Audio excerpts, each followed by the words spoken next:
தமிழ் உறவுகளுக்கு அன்பு வணக்கம். இன்றைக்கு நம்முடைய காணொலியில 10 கீழ்கணக்கு நூல்களை குறித்த ஒரு காணொலி தாங்க. அதாவது 10 கீழ்கணக்கு நூல்கள் எது எது, அந்த 10 கீழ்கணக்கு நூல்களினுடைய பெயர்களையும் அதை எழுதிய ஆசிரியர்களினுடைய பெயர்களையும் எப்படி நாம் எளிமையாக நினைவில் நிறுத்துவது, எளிமையாக மனதில் நிலைநிறுத்திக் கொள்வது என்பதை குறித்த காணொலி தாங்க இன்றைய காணொலியாக இருக்க போகுது. இந்த காணொலி போட்டித் தேர்வுக்கு தயாராகக்கூடியவர்களாக இருந்தாலும் சரி, அல்லது இளங்கலை மற்றும் இளம் அறிவியல் முதுகலை படிக்கக்கூடிய மாணவர்களாக இருந்தாலும் சரி, எல்லோருக்குமே இந்த சங்கம் அறிவிய கால இலக்கியம் என்று சொல்லக்கூடிய 10 கீழ்கணக்கு நூல்கள் கட்டாயம் பாடத்திட்டத்தில் வைக்கப்பட்டுள்ளது. எனவே அந்த அடிப்படையில் பார்க்கும்போது இந்த காணொலி எல்லாருக்குமே பயனுடைய ஒரு காணொலியாக தாங்க இருக்க போது. எப்படி 18 நூல்களையும் நாம் நினைவில் வைப்பது, 18 நூல்களுக்கான ஆசிரியர்களை நாம் நினைவில் எளிமையாக வைப்பது என்பது இனி உங்களுக்கு தொந்தரவே வேண்டாங்க. இந்த காணொலியை பாருங்க, கட்டாயம் உங்களுக்கு அந்த 18 நூல்களுக்கான ஆசிரியர்களை ஈஸியாக உங்களால் மனதில் ஞாபகம் வச்சுக்க முடியும். அது என்னன்னு தெரிஞ்சுக்கணும் அப்படின்னா, என்ன அந்த ஷார்ட்கட் அப்படின்னு தெரிஞ்சுக்கணும்னா நீங்கள் இந்த காணொலியை முழுவதும் ஸ்கிப் பண்ணாமல் பார்க்கணும். கூடவே பெல் ஐகானையும் கிளிக் பண்ணி வச்சுக்கிட்டிங்கன்னா இது மாதிரி தொடர்ந்து நம்ம அதிகமான வீடியோக்களை இனி போட போகிறோம். அது உங்களுக்கு நிச்சயமாக தேர்வு நோக்கத்தில் பயனுடையதாக இருக்கும். இப்போ வாங்க நம்ம காணொலிக்குள்ளே போகலாம். 10 கீழ்கணக்கு நூல்கள். இந்த 10 கீழ்கணக்கு நூல்கள் எது எது என்பதை எளிமையாக மனதில் நிலைநிறுத்திக் கொள்வதற்கு ஒரு 4 அடி வெண்பா பாடல் ஒன்று இருக்கிறது, பழம்பாடல். என்ன அந்த வெண்பா பாடல்? 4 அடி 4 மணி 40, 5 முப்பால் கடுகம், கோவை பழமொழி மாமூலம், இந்நிலைய காஞ்சியோடு ஏழாதி என்பவே கை நிலையமாம் கீழ்கணக்கு. இந்த 4 அடி வெண்பாவை நீங்க படிச்சுட்டேன்னு வைங்களேன், 18 நூல்களும் நமக்கு கட்டாயம் மனசுல நின்றுங்க.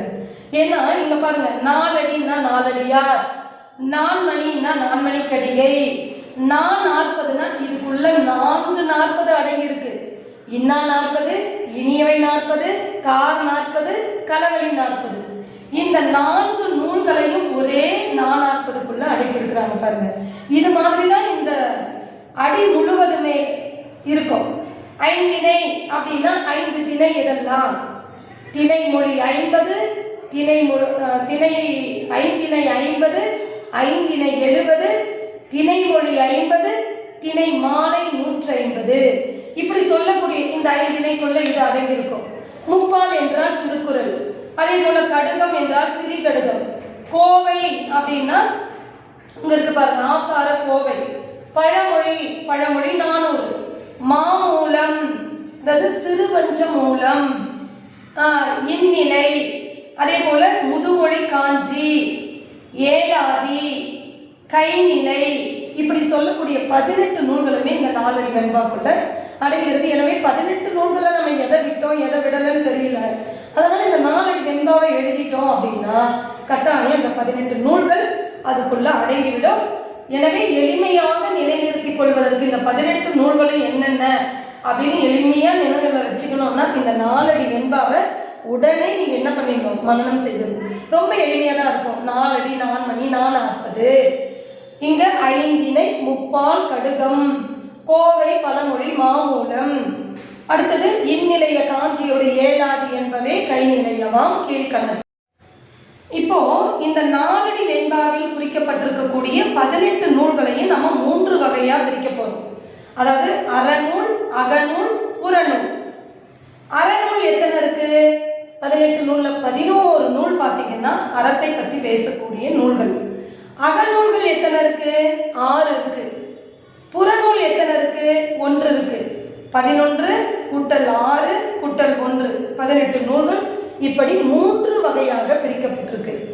இதுல இந்த 11 நூல்களையும் பிரித்து சில நேரங்கள்ல நமக்கு அற இலக்கியங்கள் குறித்து எழுதுக, 10 கீழ்கணக்கு நூல்களில் அறநூல் குறித்து எழுதுங்கன்னா இந்த 11 நூல்கள் எவை எவை என்பதை நான் இங்க பட்டியலிட்டு காட்டியிருக்கிறேன். இந்த 11 நூல் குறித்து நம்ம எழுதினாலே போதுமானது.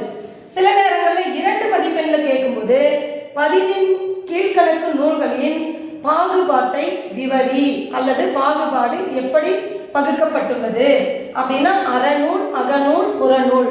சரி, எண்ணிக்கையை சில நேரத்தில் கேட்கலாம்.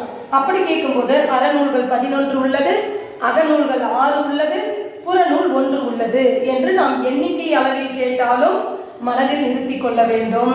இந்த மாதிரி வகைப்பாட்டின் அடிப்படையில் கேட்டாலும் நாம் நிலை நிறுத்தி கொள்ள வேண்டும். ஆக மொத்தம் 18 நம்ம 11 கூட்டல் 6 கூட்டல் 1 என்று பிரித்து அறியக்கூடிய அந்த மனோநிலைக்கு தயாராகி கொள்ள வேண்டும். சரி, இப்ப நம்ம சொல்லக்கூடிய இந்த அறநூல்கள் 11 இருக்கு இல்லைங்களா, அந்த அறநூல்கள் 11 முதல்ல என்னென்னு பார்த்துட்டு அந்த நூலை எழுதக்கூடிய ஆசிரியர்களுடைய பேரை எப்படி நம்ம எளிமையாக மனதில் கொள்வது என்பதை ஒரு குழு குறியோட பார்த்துருக்கோம். வாங்க, இங்க பாருங்க, அறநூல்கள் 11. முதல்ல நான் இந்த வெண்பாவின் அடிப்படையில் இங்க வரிசைப்பட எடுத்துருக்கேன். இந்த வெண்பால எப்படி இருக்குதோ அந்த அடிப்படையில் நான் இங்க வந்து அறநூல் தனியாகவும் அகநூல்கள் தனியாகவும் புறநூல் ஒன்றையும் பிரித்து காட்டியிருக்கிறேன். நீங்க என்ன எடுத்த உடனே திருக்குறளை எழுதாம ஏன் நாலடியாரை எழுதியிருக்காங்க அப்படின்னு ஒரு ஐயம் வரும் உங்களுக்கு. அதுக்காக நான் முன்னாடியே சொல்லிடுறேன். ஏன்னா 4 அடின்னு வெண்பா ஆரம்பிக்கிறதுனால நான் 4 அடியாரில் இருந்து வரிசைப்படுத்தியிருக்கேன். இப்ப பாருங்க, அறநூல் 11 என்பது 1 நாலடியார், 2 நான்மணிக்கடிகை, 3 இன்னா 40, 4 இனிவை 40, 5 திருக்குறள், 6 திரிகடுகம், 7 ஆசாரக்கோவை, 8 பழமொழி 400, 9 சிறுபஞ்ச மூலம், 10 முதுமொழி காஞ்சி, 11 ஏழாதி என்று சொல்லக்கூடிய இந்த 11 நூல்கள் தாங்க அறக்கருத்துக்களை பற்றி பேசக்கூடியது. இந்த 11 நூல்களும் நீதி சார்ந்த, வாழ்க்கை ஒழுக்கம் சார்ந்த கருத்துக்களை மிக அழகுபட சுருங்க சொல்லி விளங்க வைத்தல் என்கிற முறையிலே எடுத்து இயம்பக்கூடிய ஒரு நூல்கள் தான் இந்த 11 நூல்களும். இந்த 11 நூல்களினுடைய ஆசிரியர்களை பாருங்க. நாலடியார் வந்து சமண முனிவர்களினுடைய ஒரு தொகுப்பு நூல்கள். ஒருத்தர் எழுதல, பல சமண முனிவர்கள், சமண துறவிகள் சேர்ந்துதான் இந்த நூலை வந்து தொகுத்திருக்கிறாங்க. அப்ப நாலடியார் என்றவுடன் ஆசிரியர் வந்து சமணர்கள். இதை எப்படி நம்ம எளிமையா மனசுல வச்சுக்கலாம்? சமணர்கள் நம்மளை பார்த்தா 4 அடி தூரம் ஒதுங்கி போவாங்க. அப்ப சமணர் 4 அடி, நாலடியாருக்கு சமணர்கள். 4 அடி யார் ஒதுங்கி போவாங்க? சமணர்கள். அப்ப ஆசிரியர் பேரும் நூல் பேரும் நமக்கு ஒப்புமைப்படுத்தி பார்க்க முடியும். கனெக்ட் ஆயிடுச்சு. ரெண்டாவது பாருங்க, நான்மணிக்கடிகை நூலோட பேர். இதுக்கு ஆசிரியர் வந்து விளம்பிநாதனார். இதை எப்படி நம்ம கனெக்ட் பண்ணி வைக்கிறது, ஒப்புமைப்படுத்தி குழு குறியோட வைக்கிறது? 4 மணியான கருத்துக்களை விளம்பினார். விளம்புதல்னா என்ன? எடுத்து சொல்லுதல் அர்த்தம். அப்ப 4 மணியான கருத்தை விளம்புதல்னா விளம்பினாகனார் ஞாபகத்துக்கு வரணும். அப்ப 4 மணிக்கடிகை விளம்பினாகனார். சரி, மூன்றாவது பாருங்க, இன்னா 40. ஆசிரியர் யாரு? கபிலர். கபிலரை பார்த்து இன்னா கபிலர் அப்படின்னு கேள்வி கேட்கிற மாதிரி நினைவுல வச்சுக்கோங்க. அப்ப இன்னா என்னன்னா யாரு கேட்கிறோம்? கபிலரை கேட்கிறோம். அப்ப இன்னா 40 கபிலர். அடுத்தது இனியவை 40 பூதம் சேர்ந்தனார் ஆசிரியர். அப்ப இதை எப்படி நம்ம கனெக்ட் பண்றது? பூதம் வந்து ரொம்ப இனிமையா இருக்கும். எது இனிமையா இருக்கும்? பூதம். அப்ப இனியவை அப்படின்னு வந்த உடனே பூதம் ஞாபகத்துக்கு வரணும். இனியவை 40 பூதம் சேர்ந்தனார். அடுத்தது திருக்குறள். இது நமக்கு எல்லாருக்குமே, சின்ன பிள்ளைகளை கேட்டா கூட கண்டிப்பா சொல்லிடும், திருக்குறள் ஆசிரியர் திருவள்ளுவர். சரி, அடுத்தது 6வது இருக்கக்கூடியது திரிகடுகம். இதனுடைய ஆசிரியர் நல்லாதனார். சரி, இதை எப்படி நம்ம நினைவுபடுத்துவது, ஞாபகத்தில் வச்சுக்கிறது? இங்க பாருங்க, கடுகு நல்லா திரிஞ்சிருச்சு. திரிகடுகம் எது தெரிஞ்சது? திரி நூல பேர் வந்துடணும். கடுகு அப்படிங்கிறது இதுல இருக்கு. அப்போ கடுகு திரிஞ்சிருச்சு. எப்படி தெரிஞ்சிச்சு? நல்லா. திரிகடுகம் நல்லாதனார். அப்ப கடுகு நல்லா தெரிஞ்சிருச்சு அப்படின்னா திரிகடுகத்தின் ஆசிரியர் நல்லாதனார். அடுத்தது 7வது பாருங்க, ஆசாரக்கோவை. இப்ப இதுல என்ன, நம்ம ஆசிரியர் வந்து பெருவாயின் மொழியார். இதை நம்ம எப்படி கனெக்டடா வைக்கிறது? கோவைக்கு போற வழியில காலில் முள்ளு குத்திருச்சு, கோவைக்கு போற வழியில முள் ஒடிச்சிருச்சு, அல்லது கோவையில வந்து முள்ளிக்காய் ரொம்ப ஃபேமஸ், ஏதோ ஒரு குழு குறி, ஏதோ ஒரு அடையாளத்தை நாம் போட்டு வைத்தால்தான் நமக்கு எளிமையாக நினைவில் நிறுத்தி கொள்ள முடியும். அப்ப ஆசார கோவை, கோவையில போகும்போது முள்ளு ஒடிச்சுக்கிச்சுன்னா கோவை முள்ளியார், பெருவாகி முள்ளியார் நினைவுக்கு வந்துடும். அடுத்து அறியக்கூடிய நூல் 8வது பழமொழி 400. இப்ப நமக்கு பழமொழி தெரியும். இதனுடைய ஆசிரியர் யாரு? முன்றுரை அரையனார் என்பவர் தான் ஆசிரியர். இதை எப்படி ஞாபகத்துக்கு வச்சுக்கிறது? ஒரு பழமொழி 3 தலைமுறைக்கு பயனுடையதா இருக்கும். அப்ப பழமொழி 3, முன்றுரை அரையனார் கணக்கு ஆயிடுச்சு பாருங்க. அடுத்து 9வது சிறுபஞ்ச மூலம். ஒரு ஆளு சிறிய பஞ்சம் வந்தா கூட கார்ல தான் போவார். அப்ப சிறுபஞ்ச மூலம் காரி ஆசான். பஞ்சம் வந்தாலும் நான் கார்ல தான் போவான்னு நிற்கிறாரு. அப்ப சிறுபஞ்ச மூலம் காரி ஆசான் என்கிற அந்த ஆசிரியர் பேர் ஞாபகத்துக்கு வந்துடணும். இப்ப அடுத்தது முதுமொழி காஞ்சி பாருங்க. முதுமொழி, முதுன்னா யாரு? முதியவர்கள். முதியவர்கள் வீட்டில் இருக்கிறதுனால என்ன நடக்கும்? பிரிந்து இருக்கிறவங்க சேர்த்து வைப்பாங்க இல்லையா? அப்போ இந்த முதுமொழி பெரியவங்களுடைய மொழி பேச்சு நம்மளை சேர்த்து வைப்பதற்கு, கூடல்னா சேர்த்து வைப்பது, அதற்கு தேவைப்படும். அப்போ முதுமொழி கூடலூர் கீழார் அப்படின்னு. முதுமொழினாலே முதியவர்களுடைய மொழி, முதியவர்களுடைய பேச்சு, சான்றோர் பெரியவர்களுடைய பேச்சு. சான்றோருடைய செயல்பாடு என்ன? பெரியவங்களுடைய என்ன? ஒன்னா இருக்கிறவங்களை பிரித்து வைக்கிற பண்பாடு முதியவர்களுக்கு கிடையாது. பிரிந்திருக்கிறவர்களை சேர்த்து வைப்பதுதான் முதியவர்களுடைய பண்பாடு இல்லையா? அப்போ முதுமொழி கூடல், கூடல்னா சேர்த்து வைப்பது, கூடலூர் கீழார். அடுத்து 11வது நிறைவாக அரை இலக்கியத்துல நிறைவான நூல் ஏலாதி. ஏலாதின்னா ஏலகிரி மலையை ஞாபகம் வச்சுக்கோங்க. இதனுடைய ஆசிரியர் கனிமேதாவியார். ஏலகிரிக்கு கனிமொழி போனா அல்லது ஏலகிரிக்கு கணித மேதாவி போனாரு, ஏதோ ஒரு குழு. அப்ப ஏலாதி கனிமேதாவியார் ஞாபகத்துக்கு வந்துடணும். இப்படி இந்த 11 நூல்களையும் நீங்கள் இவ்வாறு எளிமையாக நிலைநிறுத்தி கொள்ளலாம். 11 முடிந்தது. மீதி இருக்கக்கூடிய நூல்கள் 6 என்னது? அகநூல்கள். அகநூல்கள் 6 என்ன? 1 கார் 40, 2 ஐந்திணை 50, 3 ஐந்திணை 70, 4 திணைமொழி 50, 5 திணை மாலை 150, 6 கைநிலை. இப்ப இந்த 6 நூல்களுக்கான ஆசிரியர் பாருங்க. கார் 40 ஆசிரியர் கண்ணன் கூத்தனார். இப்ப நான் இந்த சிறுகோடு போட்டிருக்கிறதெல்லாம் உங்களுக்கு கனெக்டடா, அதாவது எப்படி நினைவுல வச்சுக்கணுன்றதுக்கு அதை ஒப்பிட்டு பார்க்கறதுக்கு தான் இந்த சிறுகோடு போட்டிருக்க. அதை கவனிங்க. இப்ப இதுல கனெக்டட் வேர்டு வந்து இதுதான், கார் கூத்தன் அப்படின்றது. என்னது? கார்னா என்ன நமக்கு ஞாபகம் வரும்? மழைக்காலம் ஞாபகம் வரும். மழை வந்தா கூத்தாடலாம். என்னது?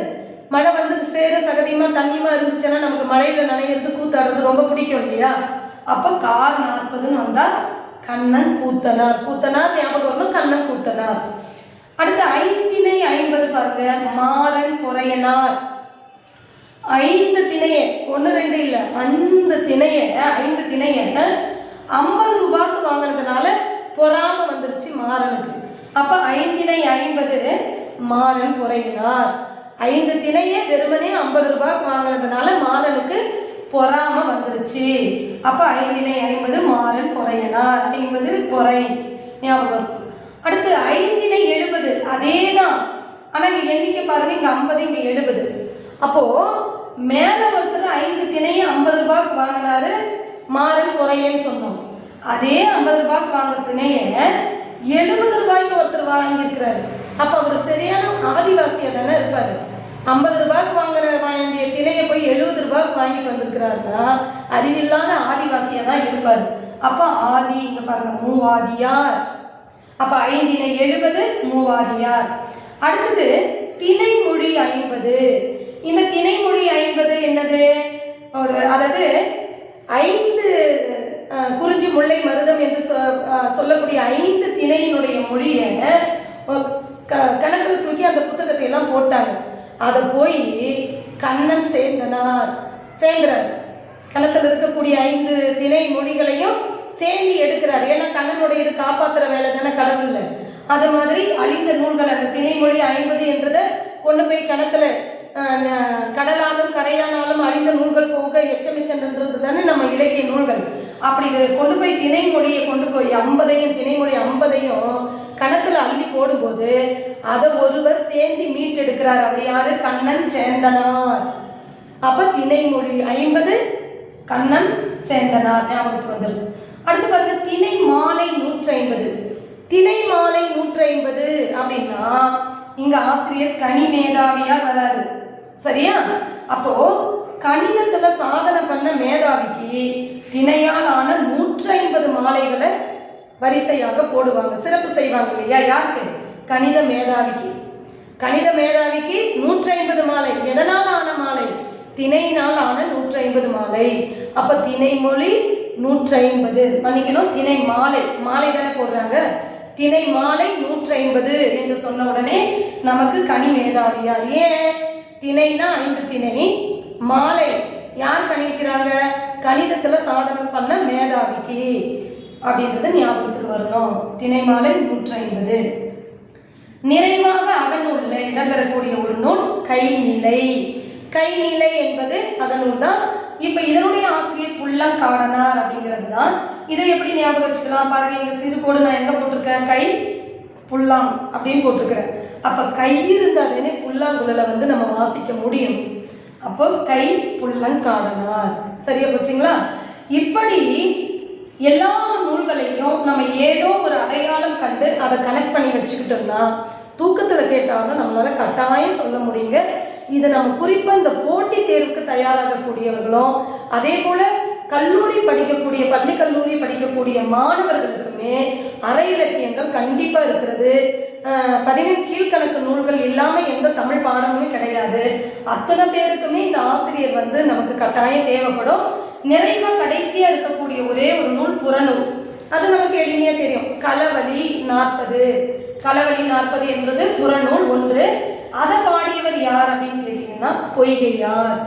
பொய்கையார் தான் இதனுடைய ஆசிரியர். சரியா? அப்போ இப்படியாக நம்ம 18 நூல்களையும் எளிமையாக அதனுடைய நூல் பேரையும் ஆசிரியர் பேரையும் நினைவில் வச்சுக்கலாம். இப்படி படிச்சுக்கிட்டீங்கன்னு வைங்களேன், நமக்கு எப்படி கேட்டாலும் கட்டாயம் தேர்வில் எழுதிட முடியுங்க. இப்போ எடுத்துக்காட்டுக்க நான் சொல்லணும்னா திணை மொழி 50 அப்படின்னு சொன்னேன்னா கண்டிப்பாக எனக்கு கண்ணன் சேந்தனார் ஞாபகத்துக்கு வரும். ஏன்னா திணை மொழியை 5 திணையை கணத்தில் போட்டாங்க, அதை சேர்ந்து எடுத்தாரு கண்ணன் சேந்தனார். அதே போல் திணை மாலை 150னா யாருக்கு 150 மாலையை வந்து பரிசா சிறப்பு செஞ்சாங்கன்னு பார்த்தா கணிதத்துல மேதாவியா இருக்கு. அப்ப கனி மேதாவியார். இதே ஆசிரியர் இன்னொன்னுக்கு வர்றாரு, எங்க ஏழாதிக்கு. அது எப்படி ஞாபகம் வச்சோம்? ஏழகிரிக்கு கனிமொழி போனா. அப்போ இப்படி ஒன்றோடு ஒன்று. இப்ப இன்னா 40 வருதுன்னு வைங்களேன். இன்னா கபிலர், கபிலரை பார்த்து என்னன்னு கேள்வி கேட்டலையே ஞாபகத்துக்கு வந்துருச்சு. இனியவை 40க்கு என்ன போட்டோம்? பூதம் இனிமையா இருக்கும், பூதம் சேந்தனார். சரி, வேற ஆசார கோவைன்னு சொல்லுங்களேன். கோவைக்கு போற வழியில முள்ளு ஒடிச்சுக்கிச்சு, பெருவாயின் முள்ளியார்.